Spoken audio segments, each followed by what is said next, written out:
ಈ ಶುಕ್ರವಾರ ಆ್ಯಕ್ಚುಲಿ ಮನೆಯಲ್ಲಿ ಇರಬೇಕಾದ ಕೂಟ ಅಲ್ಲ, ಸಭೆಯಲ್ಲಿ ನಡೀಬೇಕಾದ ಕೂಟ. ಬಟ್ ದೇವರು ಒಂದು ಆಲೋಚನೆ ಕೊಟ್ಟರು. ಹೋದವಾರ ಅದೇ ನಮ್ಮ ವಸಂತಿ ಅವರು ಹೇಳಿದ ಪ್ರಕಾರ ದೇವರೊಂದು ಆಲೋಚನೆ ಕೊಟ್ಟರು. ಇದ್ದೀರಂತ ಎಲ್ಲ ರೆಡಿಯಾಗಿದ್ರಿ, ಇನ್ನೇನು ಸಭೆಗೆ ಹೋಗ್ಬೇಕಂತ ರೆಡಿಯಾಗಿದ್ದಾಗ ಒಂದು ಫೋನ್ ಬಂತು ನನಗೆ. ಒಂದು ಫೋನ್ ಕಾಲ್ ಬಂತು. ಫೋನ್ ಕಾಲ್ನಲ್ಲಿ ಒಬ್ಬರು ಪ್ರೇಯರ್ ಮಾಡಬೇಕಾಯಿತು. ಬಟ್ ಆ ಪ್ರೇಯರ್ ದೇವರ ಚಿತ್ತದ ಪ್ರಕಾರ ಇತ್ತು. ಅದರಲ್ಲಿ ನಾವು ಈ ಮನೆಯಲ್ಲಿ ನಡೆಸ್ಬೇಕಂತ ಕೂಟ ಇತ್ತು. ಅದೇ ಥರ ನನಗೆ ನಡೆಸ್ಬೇಕಾದ ಕೂಟದಲ್ಲಿ ಒಂದು ದರ್ಶನ ಕಾಣಲು, ವಸಂತ ಒಂದು ದರ್ಶನ ಕಾಣಲು.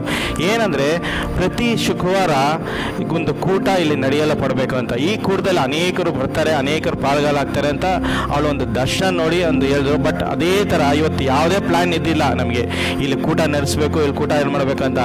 ನಿನ್ನೆ ಒಬ್ಬರು ನನಗೆ ಒಂದು ಸ್ನೇಹಿತರು ಫೋನ್ ಮಾಡಿ ನನಗೆ ಏನೋ ಒಂದು ಇದು ಬೇಕು, ಪ್ರೇಯರ್ ರಿಕ್ವೆಸ್ಟ್ ಇದೆ, ನನಗೆ ಏನೋ ಮನಸ್ಸು ಆಗ್ತಾಯಿಲ್ಲ, ನಾನು ಇಲ್ಲಿಗೆ ಬರ್ತೀನಿ ಅಂತ ಹೇಳಿದಾಗ ಆಯಿತು, ನನಗೂ ಒಂದು ಭಯಂಕರ ಕೆಲಸ ಇತ್ತು, ಆಯಿತು ಅಂದ್ಬಿಟ್ಟು ಹೇಳ್ಬಿಟ್ಟು ನಾನು ಏನು ಹೇಳಿದೆ, ಇದು ದೇವ್ರ ಪ್ಲ್ಯಾನ್ ಆಗಿದೆ, ಅದ್ರ ಪ್ರಕಾರ ನಡೆಯೋಣ ಅಂದ್ಬಿಟ್ಟು ನಾನು ಏನು ಮಾಡಿದೆ, ಓಕೆ ಅಂದ್ಬಿಟ್ಟು ಈಗ ಕಾರ್ಯ ಎಲ್ಲ ನಡೀತಾ ಇದೆ. ಈ ಕಾರ್ಯ ಏನು ನಡೀತಾ ಇದೆ ಅದು ದೇವರ ಚಿತ್ತವಾಗಿದೆ, ದೇವರ ಪ್ರಕಾರ ನಡೀತಾ ಇದೆ. ಇವತ್ತು ದೇವರು ನನಗೊಂದು ಕೊಟ್ಟಿರೋ ಅದೇ ಒಂದು ವಾಕ್ಯ ಸಂದೇಶ ಏನಂದರೆ, ದೇವರ ಚಿತ್ತದಂತೆ ನಮ್ಮ ನಡೆದರೆ ನಮ್ಮ ಜೀವಿತ ಎಲ್ಲ ಆಶೀರ್ವಾದವಾಗಿರುತ್ತೆ, ನಮ್ಮ ಜೀವಿತ ಎಲ್ಲ ಸುಲಭವಾಗಿರುತ್ತೆ. ಅನೇಕರು ಏನು ಮಾಡ್ತಾರೆ ಗೊತ್ತಾ, ಬಾಯಿನಲ್ಲಿ ದೇವರನ್ನ ಸ್ತುತಿಸ್ತಾರೆ, ಬಾಯಿನಲ್ಲಿ ದೇವರನ್ನ ಕೊಂಡಾಡ್ತಾರೆ, ಬಾಯಿನಲ್ಲಿ ಮಾತ್ರ ದೇವರನ್ನ ಆರಾಧಿಸ್ತಾರೆ. ಅದು ಹೃದಯದಲ್ಲಿ ನೋಡ್ಬೇಕಂದ್ರೆ ದೇವ್ರಿಗವ್ರಿಗೂ ಭಯಂಕರವಾದ ದೂರ ಇರುತ್ತೆ. ಹಾಲೆಲೂಯಾ.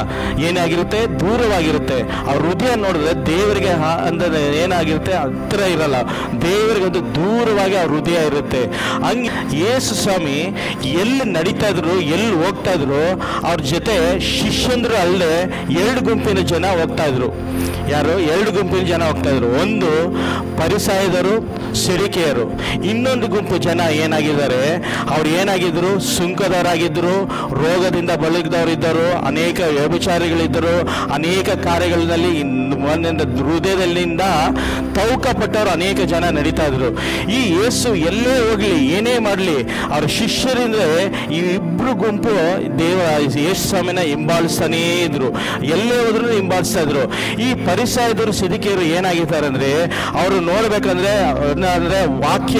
ದೇವರ ವಾಕ್ಯ ಭಯಂಕರವಾದ ಏನಾಗಿರ್ತಾರೆ, ಪಳಗಿರ್ತಾರೆ. ದೇವರ ಈ ವಾಕ್ಯದಲ್ಲಿ ಧರ್ಮ ಪುಸ್ತಕದಲ್ಲಿ ನೋಡ್ಬೇಕಂದ್ರೆ ದೇವರದ ದಶಾಗ್ನಿಗಳು ಎಲ್ಲ ತಕ್ಕ ಬಾಯಿನಲ್ಲಿ ಏನ್ ಹೇಳಿದ್ರೆ ಬಾಯಿನಲ್ಲಿ ಹೇಳಾಗಿ ಇರ್ತಾರೆ, ಎಲ್ಲ ಮಾರ ಕಾರ್ಯಗಳು ಇರ್ತಾರೆ. ಇವರು ಏನಾಗಿರ್ತಾರೆ, ಪರಿಶುದ್ಧರಾಗಿರ್ತಾರೆ. ಇನ್ನ ಕೆಲವರು ಏನಾಗಿರ್ತಾರೆ, ನಾನು ಹೇಳ್ದಂಗೆ ಸುಂಕದವ್ರು ಏನಾಗಿರ್ತಾರೆ, ಅವ್ರು ಏನಾಗಿರ್ತಾರೆ, ಪಾಪಿಗಳಾಗಿರ್ತಾರೆ. ಹಾಲೆಲೂಯಾ ಸ್ತೋತ್ರ, ಪಾಪಿಗಳಾಗಿರ್ತಾರೆ. ಯೇಸು ಎಲ್ಲೇ ಹೋದ್ರು ಈ ಇಬ್ರು ಗುಂಪು ಹಿಂಬಾಲಿಸ್ತಾ ಇದ್ರು, ಈ ಇಬ್ರು ಗುಂಪು ದೇವ್ರನ್ನ ಹಿಂಬಾಲಿಸ್ತಾ ಇದ್ರು. ಆದ್ರೆ ಈ ಪರಿಸಾಯದವರು, ಸಿರಿಕೆಯರು ಏನ್ ಮಾಡ್ತಾ ಇದ್ರು ಅಂದ್ರೆ, ಯೇಸುನ ಯಾವಾಗ್ಲೂ ಪರೀಕ್ಷಿಸ್ತಾ ಇದ್ರು. ಯೇಸು ಮಾಡ್ತಾ ಇರೋ ಕಾರ್ಯ ಸರಿನಾ, ಯೇಸು ಹೇಳ್ತಾ ಇರೋದು ಕರೆಕ್ಟಾ, ಯೇಸು ಹೇಳ್ತಾ ಇರೋದು ಏನ್ ಕರೆಕ್ಟ್ ಆಗಿ ನಾವು ಹೇಳ್ತಾ ಇದ್ದಾನ ಅಂತ ಏನ್ ಮಾಡ್ತಾ ಇದ್ರು, ಯಾವಾಗ್ಲೂ ತಪ್ಪನ್ನ ಹುಡುಕ್ತಾ ಇದ್ರು. ಇವ್ರ ಜೀವಿತದಲ್ಲಿ ಏನಾಗ್ತಾ ಇತ್ತು ಅಂದ್ರೆ, ಇವ್ರು ಹಂಗೆ ಇದ್ರು, ದೇವರಿಗೆ ಹಾಲೆಲಿಸದ ಬಾಯಿಂದ ಸುತಿಸ್ತಾ ಇದ್ರು. ಹಾಗೆ ಮನಸ್ಸು ಬಂದು ದೂರ ಇತ್ತು, ಇವ್ರು ಮನಸ್ಸು ಬಂದು ಏನಾಗಿತ್ತು, ದೂರವಾಗಿತ್ತು. ಅದೇ ಇನ್ನೊಂದು ಗುಂಪು ಜನ ನೋಡ್ಬೇಕಂದ್ರೆ, ಇವರು ಏನಾಗಿದ್ರು ಅಂದ್ರೆ, ಯೇಸು ಏನೇ ಅದ್ಭುತ ಮಾಡಿದ್ರು ಪ್ರತ್ಯೇಕ ಇವ್ರು ಅದ್ಭುತ ಕಾಣ್ಕೊಂಡು, ಇವ್ರು ಬಿಡುಗಡೆ ಕಾಣ್ಕೊಂಡು ಇವ್ರು ಹೋಗ್ತಾನೆ ಇದ್ರು. ಆದ್ರೆ ಇವ್ರು ಪರಿಸಾಯದ ಸಿರಿಕೆಯರು ಏನ್ ಮಾಡ್ತಾ ಇದ್ರೆ, ಯೇಸುನ ಹಿಂಬಾಲಿಸ್ತಾ ಇದ್ರಾಗ್ಲಿ ದೇವರಿಂದ ದೂರವಾಗಿತ್ತು ಅವ್ರ ಹೃದಯ. ಅವ್ರು ಏನಾಗಿದ್ರು, ಪರಿಶುದ್ಧವಾಗಿದ್ರು. ಹಾಲೆಲೂಯಾ. ಅದು ನೋಡಕ್ಕೆ ಒಳ್ಳೆ ಬಟ್ಟೆ, ವೈಟ್ ಅಂಡ್ ವೈಟ್ ಬಟ್ಟೆ, ಒಳ್ಳೆ ಬಟ್ಟೆದಲ್ಲಿ ಇಟ್ಕೊಂಡು ಒಳ್ಳೆ ತರನೇ ಇದ್ರು. ಅವ್ರು ನೋಡ್ಬೇಕಂದ್ರೆ ಧರ್ಮಶಾಸ್ತ್ರಗಳ ಬಾಯಿನಲ್ಲಿ ಹೆಂಗ್ ಬೇಕಾದ್ರೆ ಹೇಳ್ಬೇಕು, ಎಲ್ಲಿ ಕುತ್ಕೊಂಡು ಹೇಳಿದ್ರು ಅವ್ರು ಹೇಳ್ತಾ ಇದ್ರು. ಆ ತರ ಇದ್ದಾಗ ಇವ್ರು ಏನ್ ಮಾಡ್ತಾ ಇದ್ರು ಅಂದ್ರೆ, ಯೇಸುನ ಹಾಲೆಲೂಯಾ ಹೃದಯದಿಂದ ಅವ್ರು ಅರಿಲಿಲ್ಲ, ಹೃದಯದಿಂದ ಅವ್ರು ಕಾಣಲಿಲ್ಲ.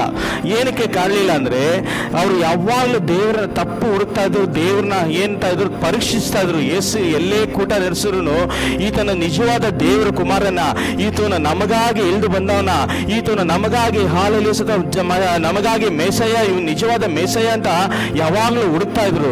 ಇವರ ಜೀವಿತ ನೋಡ್ಬೇಕಂದ್ರೆ ಇವರು ದೂರವಾಗಿದ್ರು. ದೇವರ ಚಿತ್ತ ಅಂದ್ರೆ ಬಾಯಿಂದ ಹೇಳೋದಲ್ಲ, ಮನಸ್ಸಿನಿಂದ ದೇವರನ್ನ ಅರಿಬೇಕು, ಮನಸ್ಸಿನಿಂದ ದೇವರನ್ನ ಸ್ತುತಿಸಬೇಕು. ದೇವರ ವಾಕ್ಯ ನಕಾದಂತ ನಡೆಯಲ್ಪಟ್ಟವರೇ ದೇವರ ಚಿತ್ತದಂತೆ ನಾವು ಜೀವಿಸಲ್ಪಡಲ್ಪಡುತ್ತೀರಿ. ಹಾಲೆಲೂಯ ಸ್ತೋತ್ರ. ನಿಮ್ಗೆಲ್ಲರಿಗೂ ಗೊತ್ತಿರೋ ಪ್ರಕಾರವಾಗಿ ಹಾಲೆಲೂಯ ಸ್ತೋತ್ರ ಒಂದು ವಾಕ್ಯ ಓದಿಸ್ತೀನಿ. ಮಾರ್ಕನ ಬರೆದ ಸುವಾರ್ತೆಯಲ್ಲಿ 7ನೇ ಅಧ್ಯಾಯದ 6ನೇ ವಾಕ್ಯ ಓದಿ. 7ನೇ ಅಧ್ಯಾಯದ 6ನೇ ವಾಕ್ಯ.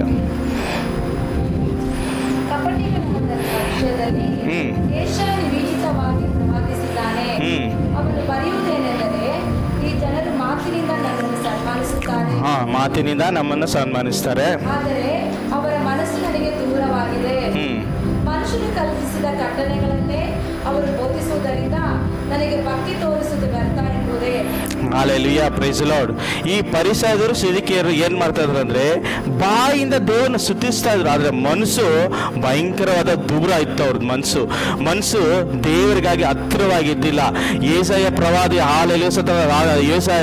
ಯೇಸು ಸ್ವಾಮಿ ಹುಟ್ಟಕ್ಕಿಂತ ಮುಂಚೆ 400 ಯೇಸು ಸ್ವಾಮಿ ಹುಟ್ಟಕ್ಕಿಂತ ಮುಂಚೆ 750 ವರ್ಷದಿಂದನೇ ಯೆಶಾಯ ಪ್ರವಾದಿ ಚರಿತ್ರೆ ಗ್ರಂಥದಲ್ಲಿ ಬರೆದಿದ್ದಾರೆ. ಹಾಲೆಲೂಯಾ.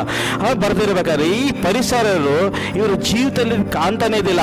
ಬಂದವರು ಸುಂಕದವ್ರು ಬರ್ತಾ ಇದ್ರು. ಹಾಲೆಲೂಯಾ ಸ್ತೋತ್ರ. ಅವ್ರು ಏನ್ ಮಾಡ್ತಾ ಇದ್ರು ಅಂದ್ರೆ ಭಯಂಕರ ಅಂದ್ರೆ ಹೃದಯದಲ್ಲಿ ನಲುಗೆ, ಅಂದ್ರೆ ಹೃದಯದಲ್ಲಿ ತುಂಬಾ ದುಃಖವಾಗಿ ಭಾರವಾಗಿ ಅವ್ರು ಬರ್ತಾ ಇದ್ರು. ಬಂದು ಯೇಸು ಸ್ವಾಮಿನ ಸಂದೇಶ ಕೇಳ್ತಾ ಇದ್ರು. ಕೇಳಿದ ತಕ್ಷಣ ಇಮ್ಮಿಡಿಯೇಟ್ ಆಗಿ ಬಿಡುಗಡೆಗಳು ನಡೀತಾ ಇತ್ತು, ಇಮ್ಮಿಡಿಯೇಟ್ ಆಗಿ ಅದ್ಭುತಗಳು ನಡೀತಾ ಇತ್ತು, ರೋಗ ಸೌಖ್ಯಗಳು ನಡೀತಾ ಇತ್ತು, ಅನೇಕ ಕಾರ್ಯಗಳು ನಡೀತಾ ಇತ್ತು. ದೇವರು ಈ ಯೇಸು ನಮ್ಗೆ ಏನಕ್ಕೆ ಭೂಲೋಕಕ್ಕೆ ಇಳಿದು ಬಂದಿದೆ ಅಂದ್ರೆ ಒಳ್ಳೆಯವ್ರಿಗಾಗಿ ಹುಡುಕಾಲೆಯಲ್ಲಿ ಸತ್ರ ಬಂದಿದ್ದಲ್ಲ, ಕೆಟ್ಟು ಹೋಗಿರೋ ನಶಿಸಿ ಹೋಗೋರನ್ನೇ ಹುಡ್ಕೊಂಡು ಯೇಸು ಈ ಭೂಲೋಕಕ್ಕೆ ಬಂದಿದ್ದು. ಆತನ ರಕ್ತ ಏನಕ್ಕಾಗಿ ನಮಗಾಗಿ ಚಿಮ್ಸಲ್ಪಟ್ಟಿದಂದ್ರೆ ನಾವು ಹಾಲಲ್ಲಿ ಸತ ಬಿಡುಗಡೆ ಕಾಣಲ್ಪಡಬೇಕು, ನಾವು ಚೆನ್ನಾಗಿ ಇರಬೇಕು, ನಾವು ಆಶೀರ್ವಾದವಾಗಿ ಇರಬೇಕು, ನಾವು ದುಃಖದಲ್ಲಿಲ್ಲ, ನಾವು ಹಾಲಲ್ಲಿ ಸತ ಸಂತೋಷವಾಗಿ ಇರಬೇಕಂತಾನೆ ದೇವರ ಹಾಲ ಚಿತ್ತವಾಗಿತ್ತು. ಹಾಲಲ್ಲಿ ಸತ್ರ ಹಿಂಗ್ ಇರಬೇಕಾದ ಕಾರ್ಯದಲ್ಲಿ ನಾವು ಏನೇ ಕಾರ್ಯ ಮಾಡಿದ್ರು ದೇವರ ವಾಕ್ಯ ಏನ್ ಹೇಳುತ್ತೆ ಗೊತ್ತಾ? ದೇವರ ವಾಕ್ಯ ಬಾಯಿಂದ ಹೇಳೋದಲ್ಲ, ಅದು ನೆರೆದಾಗೆ ದೇವರ ಚಿತ್ತ ನಾವು ಕಾಣಲ್ಪಡೋದು. ಅನೇಕ ವರ್ಷದಿಂದ ನಾನು ಹಾಲಲ್ಲಿ ಸತ್ರ ನಾನು ಏನ್ ಮಾಡ್ತಾ ಇದ್ದೆ ಅಂದ್ರೆ ನಾನು ಇದೇ ತರ ಇದ್ದೆ. ದೇವರ ಚಿತ್ತ ಏನು ಅಂತ ನನಗೂ ಗೊತ್ತಿದ್ದಿಲ್ಲ. ನಾನು ಇದೇ ತರ ಇದ್ದೆ, ಸುಮ್ಮನೆ ಹೋಗ್ತಾ ಇದ್ದೆ ಬರ್ತಾ ಇದ್ದೆ, ಸಭೆಗೆ ಹೋಗ್ತಾ ಇದ್ದೆ ಬರ್ತಾ ಇದ್ದೆ. ಯಾವ ಕಾರ್ಯ ನನಗೆ ಇದ್ದಿಲ್ಲ, ಒಂದು ಸಂತೋಷ ಇದ್ದಿಲ್ಲ, ಒಂದು ಇದ್ದಿದ್ದಿಲ್ಲ. ಯಾವಾಗಲೂ ನೋಡಿದ್ರು ಮನೆಯಲ್ಲಿ ಒಂಥರ ಏನೋ ಒಂದು ಒಂದು ಬಾಂಡೇಜ್ ಆಗಿ ಒಂಥರ ಬಾಂಡೇಜವಾಗಿ ನಾನು ಇದ್ದೆ. ಆದ್ರೆ ದೇವರು ನನ್ನನ್ನು ಹಾಲಲ್ಲಿ ಸತ್ರ ನಾನು ರಕ್ಷಣೆ ಬರೋದಕ್ಕಿಂತ ಮುಂಚೆನೆ ದೇವರು ನನ್ನನ್ನು ಹಾಲಲ್ಲಿ ಸತ್ರ ಆರಿಸ್ಕೊಂಡಿದ್ದೆ. ಯಾಕಂದ್ರೆ ತಾಯಿ ಗರ್ಭದಲ್ಲಿ ಇರಬೇಕಾದ್ರೆ ಆತನ ನಮ್ಮನ್ನ ಹೆಸರಿಕೆ ಕರೆದಿರುವ ದೇವರು ನಮ್ಮ ದೇವರಾಗಿದ್ದಾರೆ. ಆ ಥರ ಇರಬೇಕಾದ್ರೆ ನನ್ನ ಜೀವಿತದಲ್ಲಿ ನಾನು ದೇವರ ಚಿತ್ತದಂತೆ ನಾನು ನಡೀತಾ ಇದ್ದಿಲ್ಲ. ಬರೇ ಬಾಯಿನಲ್ಲಿ ಮಾತ್ರ ನಾನು ಪ್ರಾರ್ಥನೆ ಮಾಡ್ತಾ ಇದ್ದೆ, ಬಾಯಿನಲ್ಲಿ ಸುತ್ತಿಸ್ತಾ ಇದ್ದೆ, ಹೃದಯದಲ್ಲಿಂದ ನೋಡ್ಬೇಕಂತ ದೇವ್ರಿಗೂ ನನಗೆ ತುಂಬಾ ದೂರವಾಗಿದ್ದಾಗ ನಾನು. ಆದ್ರೆ ದೇವರು ಹಾಲಲ್ಲಿ ಸುತ್ತ ನಾನು ಯಾವಾಗ ಅರ್ಥ ಅಂದ್ರೆ ಯಾವಾಗ ಈ ಕೊರೋನಾ ಕೋವಿಡ್ ಬಂತು ಆವಾಗ ನನ್ನ ಜೀವಿತದಲ್ಲಿ ಒಂದು ವ್ಯತ್ಯಾಸ ಕಾಣಲ್ಪಡ್ತು. ಆವಾಗ ನನ್ನ ಜೀವಿತದಲ್ಲಿ ನನಗಾಗಿ ದೇವರು ಏನಲ್ಲಿ ಮಾಡಲ್ಪಡಬೇಕಾಗಿದೆ, ದೇವರ ಚಿತ್ತ ಏನು ಅಂತ ಹಾಲಲ್ಲಿ ಸುತ್ತ ಅವಾಗ ತಿಳಿದು ದೇವರ ಚಿತ್ತ ಪ್ರಕಾರ ಅಂತ ಅವಾಗ ನಡೆದಾಗ ಒಂದೊಂದು ಸ್ಟೆಪ್ ದೇವರು ನನ್ನನ್ನು ಉನ್ನತ ಸ್ಥಾನದಲ್ಲಿ ಕರ್ಕೊಂಡು ಹೋದ್ರು. ಹಾಲೆಲೂಯಾ ಸ್ತೋತ್ರ. ಇವತ್ತು ಅನೇಕರು ಏನೋ ಪ್ರತ್ಯೇಕವಾಗಿ ಇಲ್ಲಿ ಯವನಸ್ಥರಿದ್ದಾರೆ. ಯವನಸ್ಥರಿಗೆ ನಾನು ಏನು ಹೇಳೋದು ಬರೋದಂದ್ರೆ ನೀವು ದೇವರ ಬಾಯಿಂದ ಸ್ತುತಿಸೋದಲ್ಲ, ಹೃದಯದಿಂದ ದೇವರನ್ನ ಸ್ತುತಿಸಬೇಕು, ಹೃದಯದಿಂದ ದೇವರ ವಾಕ್ಯದಂತ ನಾವು ನಡೆಯಲ್ಪಡಬೇಕು. ಇವಾಗ ಈ ಲೋಕದಲ್ಲಿ ನೋಡ್ಬೇಕಂದ್ರೆ ನಾವು ಲೋಕದಲ್ಲಿ ಜೀವಿಸ್ತಾರ ಲೋಕದಲ್ಲಿ ನೋಡ್ಬೇಕಂದ್ರೆ ಭಯಂಕರವಾದ ಕಠಿಣವಾದ ಲೋಕವಾಗಿದೆ, ಭಯಂಕರವಾದ ಪಾಪ ತಿನ್ಬದ ಲೋಕವಾಗಿದೆ. ಇವತ್ತು ಅನೇಕರು ಹಾಲೆಲೂಯಾ ಸ್ತೋತ್ರ ಯವನಸ್ಥರು ಎಲ್ಲಿ ಎಡಬಿಡ್ತಾ ಇರೋದು ಗೊತ್ತಾ? ಹಾಲೆಲೂಯಾ ಸ್ತೋತ್ರ. ಈ ಲೋಕದಲ್ಲಿ ಏನ್ ಬೇಕಾದ ಕಾರ್ಯ ನಡೆಯುತ್ತೆ, ಏನ್ ಬೇಕಾದ ಕಾರ್ಯದಲ್ಲಿ ಶತ್ರು ಯಾವಾಗಲೂ ನಮ್ಮನ್ನ ವಂಚಾಗಿ ಕಾಯ್ತಾ ಇರ್ತಾನೆ. ಶತ್ರು ಯಾವಾಗಲೂ ಏನಾದ್ರೂ ಮಾಡಿ ಇವ್ರನ್ನ ಬೀಳಿಸ್ಬೇಕು, ಏನಾದ್ರೂ ಮಾಡಿ ಇವ್ರನ್ನ ಪಾಪದಲ್ಲಿ ತಲಬೇಕು, ಏನಾದ್ರೂ ಮಾಡಿ ಇವ್ರನ್ನ ಮುಂದೆ ಬರ್ಕೊಡ್ದು ಇವ್ರ ಜೀವಿತನ ಬಾಂಡೇಜ್ ನಲ್ಲಿ ನಿಲ್ಲಲ್ಲ ಪಡಬೇಕು. ದೇವ್ರಿಗೂ ಇವ್ರಿಗೆ ಮಧ್ಯದಲ್ಲಿ ಏನ್ ತಂದಾಕ್ಬಿಡ್ತಾನೆ, ಒಂದು ಗೋಡೆ ತಂದಾಕ್ತಾನೆ. ಆ ಗೋಡೆ ಏನಂದ್ರೆ ಅದೇ ಪಾಪ ಆಗಿರುತ್ತೆ. ಹಾಲೆಲೂಯ. ಏನಾಗಿರುತ್ತೆ ಅಂದರೆ ಪಾಪ ಆಗಿರುತ್ತೆ. ದೇವರಿಗೂ ನಮಗೆ ಏನು ಬರುತ್ತೆ ಅಂದರೆ ಮಧ್ಯ ಗೋಡೆ, ಆ ಗೋಡೆ ಏನಾಗಿರುತ್ತೆ? ಪಾಪ ಆಗಿರುತ್ತೆ. ನೀವು ಯಾವಾಗ ಪಾಪ ಮಾಡಿದಾಗೋ ದೇವರಿಗೂ ನಿಮಗೂ ಗೋಡೆ ಆಗುತ್ತೆ. ನೀವು ಎಷ್ಟು ಕೂಗ್ತಿರೋ, ಎಷ್ಟು ಕೋಲಾಡ್ತಿರೋ, ಅದು ಶಬ್ದ ದೇವರಿಗೆ ಹೋಗಲ್ಲ. ಹಾಲೆಲೂಯ. ಏನಾಗುತ್ತೆ? ಶಬ್ದ ದೇವ್ರಿಗೆ ಹೋಗಲ್ಲ. ಮಧ್ಯದಲ್ಲಿ ಏನಾಗಿರುತ್ತೆ? ಗೋಡೆ. ಈ ಶತ್ರು ಏನು ಮಾಡೋದು ಗೊತ್ತಾ? ಎಲ್ಲರ ಜೀವಿತದಲ್ಲಿ ಒಂದು ಗೋಡೆ ತಂದು ಹಾಕ್ಬಿಡ್ತಾನೆ. ಈ ಗೋಡೆ ತಂದಾಕಿ ದೇವರಿಗೂ ನಮಗೂ ಶಬ್ದ ಕೇಳ್ದಂಗೆ ಒಂದು ಲಿಂಕ್ ಕಟ್ ಮಾಡಿಬಿಡ್ತಾನೆ. ಹಾಲೆಲೂಯ. ಈ ಲೋಕ ಭಯಂಕರವಾದ ಪಾಪ ತುಂಬಿರೋ ಲೋಕದಲ್ಲಿ ನಾವು ಜೀವಿಸ್ಬೇಕಂದ್ರೆ ಯಾವಾಗಲೂ ದೇವರ ಚಿತ್ತದಂತೆ ನಾವು ನಡೆಯಲ್ಪಡಬೇಕು. ನಮಗೆ ಗೊತ್ತಿರೋ ಕೀರ್ತನೆ ಹಾಲೆಲೂಯ ಸತ್ರ ಎಲ್ಲರಿಗೂ ಗೊತ್ತು. 23ನೇ ಕೀರ್ತನೆ 1ನೇ ಅಧ್ಯಾಯ ಎಲ್ಲರಿಗೂ ಗೊತ್ತು. ಯೆಹೋವನು ನನ್ನ ಒಳ್ಳೆಯ ಕುರುಬನು, ಆತನು ಹಾಲೆಲೂಯ ಹಸಿರು ಹುಲ್ಲಿನಲ್ಲಿ ನನ್ನನ್ನು ತಂಗಿಸ್ತಾನೆ ಅಂತ ಹೇಳ್ತಾರೆ. ಹಾಲೆಲೂಯ ಸ್ತೋತ್ರ. ಈ ವಾಕ್ಯ ಯಾರಿಗೆ ಅಂದ್ರೆ ದೇವರ ಚಿತ್ತದಂತೆ ನಡೆದವರಿಗೆ, ದೇವರ ಚಿತ್ತದಂತೆ ನಡೆದವರಿಗೆ ಈ ವಾಕ್ಯ ಆಗಿರುತ್ತೆ. ಸುಮ್ಮನೆ ಬಾಯಿನೆಲ್ಲ ಹೇಳ್ಬಿಟ್ಟು ನನ್ನ ದೇವರು ನನ್ನನ್ನು ಒಳ್ಳೆ ಹಸಿರು ಗಾವನಲ್ಲಿ ತಂಗಿಸ್ತಾರೆ, ನನ್ನ ಹಾಲೆಲೂಯ ಸ್ತೋತ್ರ, ನನ್ನ ವೈರಿಗಳು ನನ್ನ ಮುಂದೆ ನಿಲ್ಲಲ್ಲ, ವೈರಿಗಳು ನನ್ನ ಇದು ಮಾಡ್ತಾರೆ ಅಂತ ಬಾಯಿನಲ್ಲಿ ಹೇಳೋದಲ್ಲ. ಯಾವಾಗ ದೇವರ ಚಿತ್ತ ಪ್ರಕಾರದ ನಾವು ಜೀವಿಸ್ತಿರೋ, ಚಿತ್ತ ಪ್ರಕಾರದ ನಡೀತಿರೋ, ಆವಾಗ ನಮ್ಮ ಜೀವಿತದಲ್ಲಿ ಏನಾಗುತ್ತೆ? ದೇವರು ನಮಗೆ ಗುರಾಣಿಯಾಗಿ ಇಳಿದು ಬರ್ತಾರೆ. Is my shelled. ಹಾಲೆಲೂಯ ಸ್ತೋತ್ರ. ನಮಗೆ ಗುರಾಣಿಯಾಗಿರ್ತಾನೆ. ಯಾವಾಗ ಎಲ್ಲ ಕೇಡು ಆಗಿರಲಿ, ಏನೇ ಬರಲಿ, ನಮಗೆ ಹಾಲೆಲೂಯ ಸ್ತೋತ್ರ ಏನಾಗಿರ್ತಾರೆ? ಫಸ್ಟ್ ನಮಗೆ ದೇವ್ರ ಮುಂದೆ ಬಂದು ನಿಲ್ತಾರೆ. ಯಾವಾಗ ಹೇಳ್ತಾರೆ? Is my anointed servant, do not touch him ಅಂತ. ಹಾಲೆಲೂಯ ಸ್ತೋತ್ರ. ಈ ವಾಕ್ಯ ಯಾವಾಗ ಹೇಳೋದಂದ್ರೆ ನಾವು ದೇವರ ಪ್ರಕಾರ ನಡೆಯಲ್ಲ ಪಡಬೇಕು. ದೇವರ ಪ್ರಕಾರ ನೆಲ್ತಾರೆ ಬರ್ತಾನೆ ನಮ್ಮ ಜೀವಿತದಲ್ಲಿ ಅದ್ಭುತ ನಡೆಯೋದು, ಅದ್ಭುತ ಕಾಣಲ್ಪಡೋದು. ಹಾಲೆಲೂಯ ಸ್ತೋತ್ರ. ನಾವು ಯಾವಾಗ ದೇವರ ಪ್ರಕಾರ ಜೀವಿಸ್ತಿರೋ, ದೇವರ ಹಾಲೆಲೂಯ ವಾಕ್ಯದಂತೆ ನಾವು ನಡೆಯಲ್ಪಡ್ತಿರೋ, ನಮ್ಮ ಜೀವಿತ ಒಂದೊಂದೇ ಎಲ್ಲ ಕಾರ್ಯ ಕಾಣುತ್ತೆ. ಈ ಯವನಸ್ಥರಲ್ಲಿ ಏನು ಗೊತ್ತಾ? ಒಂದೇ ಒಂದು ಟ್ರಾಜಿಡಿ ಗೊತ್ತಾ? ಹಾಲೆಲೂಯ ಸ್ತೋತ್ರ. ಲೋಕ ಕಾರ್ಯಗಳು ನಡೆಯುತ್ತೆ. ಲೋಕ ಪ್ರಕಾರದ ನಡೆಯಲ್ಪಡಬೇಕು, ಲೋಕ ಪ್ರಕಾರದ ಜೀವಿಸಲ್ಪಡಬೇಕು. ಎಲ್ಲರೂ ಹಾಲೆಲೂಯ ಸ್ತೋತ್ರ ಏನು ಮಾಡ್ತಾರೆ ಗೊತ್ತಾ? ಏನು ದುಡಿ ಹಾಲೆಲೂಯ ಸ್ತೋತ್ರ, ಓವರ್ ಟೈಮ್ ಮಾಡು, ಏನಾದರೂ ಹಣಕಾಸು ಸಂಪಾದನೆ ಮಾಡು, ಮನೆ ಮಾಡು, ಆಸ್ತಿ ಮಾಡು, ಕಾರ್ ತಗೋ, ಒಳ್ಳೆ ಇದರಲ್ಲಿರು, ಹಿಂಗಾದ್ರೂ ಮಾಡಿ ಏನಾದ್ರೂ ಒಂದು ಸಂಪಾದನೆ ಮಾಡು, ಏನಾದ್ರೂ ಮಾಡು. ಎಲ್ಲ ಮಾಡ್ತೀರಾ, ನೀವು ಆತ್ಮ ರಕ್ಷಣೆ ಹೊಂದಿಲ್ಲ, ನೀವು ಆತ್ಮ ಪರಲೋಕಕ್ಕೆ ಹೋಗಿಲ್ಲ ಅಂದ್ರೆ ಏನು ಮಾಡಿ ಏನು ಪ್ರಯೋಜನ ಇಲ್ಲಿ? ಹಾಲೆಲೂಯ ಸ್ತೋತ್ರ. ನಾವು ಈ ಲೋಕದಲ್ಲಿ ಏನೆಲ್ಲ ಸಂಪಾದನೆ ಮಾಡಿ ನಮ್ಮ ಆತ್ಮ ಹಾಲೆಲೂಯ ಸ್ತೋತ್ರ ಪರಲೋಕಕ್ಕೆ ಹೋಗಿಲ್ಲ ಅಂದ್ರೆ ಏನು ಪ್ರಯೋಜನ? ಹಾಲೆಲೂಯ ಸ್ತೋತ್ರ. ಇದೇ ಶತ್ರು ತಂದಾಕೋದ ಟಾರ್ಗೆಟ್. ನಾನು ಕಳೆದ ವಾರ ಹೇಳಿದೆ, ಬೈಬಲ್ ಅನ್ನೋ ಸಿಸ್ಟಮ್ ಈ ಲೋಕ ಬಂದು ಏನಾಗಿದೆ ಅಂದ್ರೆ ಬೈಬಲ್ ಅನ್ನೋ ಸಿಸ್ಟಮ್ ಆಗಿ ನಡೆಸಲ್ಪಟ್ಟಿದೆ. ಅಂದ್ರೆ ಶತ್ರು ನೋಡಕ್ಕೆ ಎಲ್ಲ ಸುಂದರವಾಗಿ ತೋರಿಸ್ತಾನೆ. ಯಾಕಂದ್ರೆ ಸಂಬಳ, ಹಾಲೆಲೂಯ ಸ್ತೋತ್ರ, ಒಳ್ಳೆ ಕೆಲಸ ತೋರಿಸ್ತಾನೆ. ಅದು ದೇವರ ಚಿತ್ತ ಇದೆಯೋ ಅಲ್ಲೋ ಅಂತ ನಾವು ತಿಳಿಯಲ್ಲ. ಏನ್ ಮಾಡ್ತೀರಾ? ಹಾಲೆಲೂಯ ಸ್ತೋತ್ರ ಹೋಗಿ ಲಾಕ್ ಆಗ್ಬಿಡ್ತೀರಿ.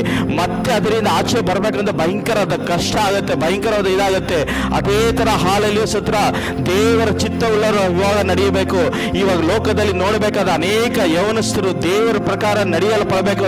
ಒಂದು ಅಭಿಷಕ್ತರಾಗಬೇಕಾದ ಅಭಿಷಕ್ತರು. ಸಾವಿಯೋ ಸಿಟ್ ಫ್ರೆಂಡ್. ದೇವರ ಪ್ರಕಾರ ನಡೆಯಲ್ಪಡಬೇಕಾದ ಯವನಸ್ಥರು, ದೇವರ ಪ್ರಕಾರ ನಡೆಯಬೇಕಾದ ಅನೇಕ ಯವನಸ್ಥರು ಏನಾಗ್ತಾ ಇದಾರೆ ಅಂದ್ರೆ ಲೋಕದಿಂದ ಹೋಗಿ ಲೋಕ ಕಾರ್ಯಗಳಿಂದ ಹೋಗಿದ್ದಾರೆ ಅನೇಕರು. ಹಾಲೆಲೂಯ ಸ್ತೋತ್ರ. ಅಂದ್ರೆ ದೇವರ ವಾಕ್ಯ ನಮ್ಮ ಜೀವಿತದಲ್ಲಿ ನೆಲೆ ನಿಲ್ಲಬೇಕು, ದೇವರ ಕಾರ್ಯ ನಮ್ಮ ಜೀವಿತದಲ್ಲಿ ಬರಬೇಕು. ಯಾವಾಗ ದೇವರ ವಾಕ್ಯ ಒಳಗೆ ನಿಲ್ಲುತ್ತೋ ನಾವು ಏನಾಗಿರ್ತೀರಿ? ಹಸಿರು ಹುಲ್ಲು ಗಾವಿನಲ್ಲಿ ನೆರಳಲ್ಪಡುತ್ತೆ. ಈ ನೀರು ಹಾಲೆಲೂಯ ಸ್ತೋತ್ರ ಒಂದು ದೊಡ್ಡ ಮರೆಗೆ ಯಾವಾಗಾದ್ರೂ ಹಾಲೆಲೂಯ ಸ್ತೋತ್ರ ಮಳೆ ಬಂದಾಗ ನೀರು ಎಳೆಯುತ್ತೆ ಅನ್ಕೊಂತೀರಿ. ಬಟ್ ಆ ಬೇರು ಎಲ್ಲೆಲ್ಲಿ ಹೋಗಿರುತ್ತೆ ಅಂತ ಗೊತ್ತೇ ಆಗಲ್ಲ, ಅಷ್ಟು ಒಳಗೆ ಹೋಗಿರುತ್ತೆ ಬೇರು. ಅದು ಎಲ್ಲಾದ್ರೂ ಹಿಂಗಾದ್ರೂ ಮಾತ್ರ ನೀರನ್ನ ಎಳ್ಕೊಂಡಿರುತ್ತೆ ಆ ಬೇರು. ಹಾಲೆಲೂಯ. ಅದು ಏನಾಗುತ್ತೆ? ಎಳ್ಕೊಂಡು ನೀರನ್ನ ಹಾಲೆಲೂಯ ಸ್ತೋತ್ರ ಗಿಡ ಚಿಗುರ್ತಾನೆ ಇರುತ್ತೆ. ಆ ತರ ನಾವು ಏನಾಗಿರ್ಬೇಕು? ದೇವರ ವಾಕ್ಯದಲ್ಲಿ ನಾವು ಬಲವಾಗಿ ಬೇರು ಉಳ್ಬೇಕು. ಯಾವಾಗ ದೇವರ ವಾಕ್ಯದಲ್ಲಿ ನಾವು ಬಲವಾಗಿ ಬೇರು ಉಳ್ತಿರೋ ನಮ್ಮ ಜೀವಿತ ಏನೇ ಆಗಿರ್ಲಿ, ಯಾವುದೇ ಕಷ್ಟ ಬರಲಿ, ನಾವು ಏನಾಗ್ತೀರಿ? ಮುಂದೆ ಹಾಲೆಲೂಯ ಸ್ತೋತ್ರ ವಾಕ್ಯ ಇಟ್ಟು ನಾವು ಮುಂದೆ ಜೀವಿಸ್ತೀರಿ. ವಾಕ್ಯ ಇಟ್ಟು ನಾವು ಹಾಲೆಲೂಯ ಸ್ತೋತ್ರ ಶತ್ರುವಿನ ನಾವು ಹೋರಾಡ್ತೀವಿ. ಈ ವಾಕ್ಯ ಇಲ್ಲ ಅಂದ್ರೆ ನಾವು ಶತ್ರುವಿನ ಗೆಲ್ಲಕ್ಕಾಗಲ್ಲ, ಈ ಲೋಕವನ್ನು ಗೆಲ್ಲಕ್ಕಾಗಲ್ಲ. ಹಾಲೆಲೂಯ. ಈ ವಾಕ್ಯ ಇಲ್ಲ ಅಂದ್ರೆ ಏನಾಗುತ್ತೆ? ನಾವು ಯಾವುದನ್ನು ಗೆಲ್ಲಕ್ಕಾಗಲ್ಲ.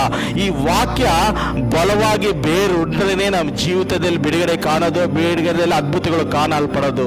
ಇವತ್ತು ಹಾಲೆಲೂಯ ಸ್ತೋತ್ರ ಅನೇಕ ಯೌವನಸ್ಥರಿಗೆ ಇವತ್ತು ಹಾಲೆಲೂಯ ಸ್ತೋತ್ರ ಹೇಳ್ತಾ ಇರೋದು, ನೀವು ಲೋಕ ಪ್ರಕಾರ ನಡೆಯೋದಲ್ಲ, ಲೋಕ ಪ್ರಕಾರ ಅಂತ ಹೋಗೋದಲ್ಲ, ದೇವರ ವಾಕ್ಯ, ದೇವರ ಹಾಲೆಲೂಯ ಸ್ತೋತ್ರ ಶಬ್ದದಂತೆ ನೀವು ನಡೆದ್ರೆ ನಿಮ್ಮ ಭವಿಷ್ಯ ಹಾಲೆಲೂಯ ಸ್ತೋತ್ರ ದೇವರೊಂದು ಸುಂದರವಾಗಿ ದೇವರನ್ನು ರೂಪಿಸ್ತಾರೆ.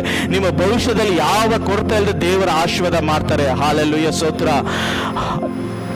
ಇನ್ನು ಅನೇಕವಾದ ಹೇಳಬೇಕಾಗಿದೆ, ಅನೇಕವಾದ ಕಾರ್ಯಗಳಿದೆ, ಇನ್ನು ನಡೆಯಬೇಕಾದ ಕಾರ್ಯಗಳು ಇದೆ. ಬಟ್ ಹಾಲೆಲೂಯ ಸ್ತೋತ್ರ ಟೈಮ್ ಆಗ್ತಾ ಇದೆ. ಈ ವಾಕ್ಯ ನೀವು ಯಾವಾಗಾದ್ರೂ ತಗೊಂತೀನಿ. ಕಣ್ಣುಗಳು ಮುಚ್ಕೊಂಡು ಪ್ರಾರ್ಥಿಸೋಣ. ಹಾಲೆಲೂಯ ಸ್ತೋತ್ರನಪ್ಪ. ಹೌದು ಕರ್ತನೆ, ನಿನ್ನ ಚಿತ್ತ ಪ್ರಕಾರ ನಮ್ಮನ್ನು ನಡೆಸೋ ಕೃಪೆ ಕೊಡಪ್ಪ. ನಿನ್ನ ಚಿತ್ತ ಪ್ರಕಾರ ನಮ್ಮ ಜೀವಿಸ ಅದ್ಭುತ ಮಾಡು ಕರ್ತನೆ.